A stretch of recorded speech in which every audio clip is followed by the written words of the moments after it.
આગામી ચોમાસાની સિઝનને ધ્યાનમાં લઈ અને નિવાસી અધિક કલેક્ટર વિજય રબારીના અધ્યક્ષસ્થાને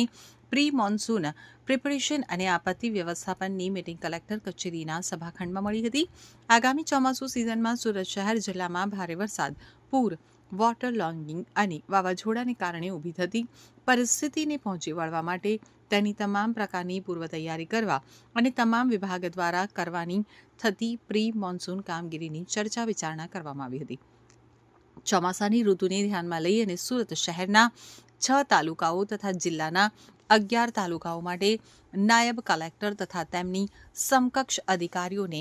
નોડલ અધિકારી તરીકે નિયુક્ત કરી કામગીરીની સોંપણી કરવામાં આવી હતી.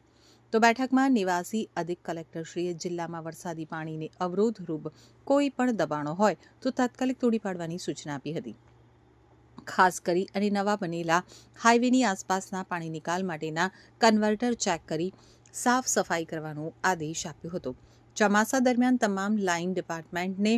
Round the clock control room ચાલુ રાખવા, શહેર અને જિલ્લામાં જે વિસ્તારોમાં પાણી ભરાવાના પૂર, ખાડીપૂરના પ્રશ્નો ઉદ્ભવે છે તે સમસ્યાનો ઉકેલ લાવવા ત્યાં જરૂરી કામગીરી કરવા, ચોમાસા દરમિયાન જિલ્લામાં સ્વચ્છતા જળવાઈ રહે તે માટે જરૂરી પગલાં લેવા, પીવાના પાણીની વ્યવસ્થા તથા ક્લોરિનેશન, ડ્રેનેજ, કાંસ, ગટર, કેનાલ, બોગદા સાફ કરાવવા અને વરસાદના પાણીના નિકાલની વ્યવસ્થા અંગે જરૂરી માર્ગદર્શન આપ્યું હતું.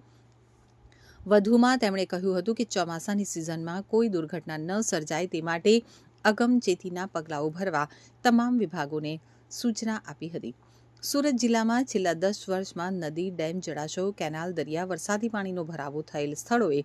પાણીમાં અકસ્માતે ડૂબી જવાથી થયેલ માનવ મૃત્યુ તેમજ ભારે પવન અને વરસાદમાં ઝાડ, થાંભલા, હોલ્ડિંગ્સ અને ટાંકી પડવાથી થયેલ માનવ મૃત્યુ તેમજ ગટરના ઢાંકણા ખુલ્લા રહેવાના કારણે તેમજ ખુલ્લા બોરવેલ, ટ્યુબવેલના કારણે થતા યોગ્ય પ્રી મોન્સૂન કામગીરી કરી તેમજ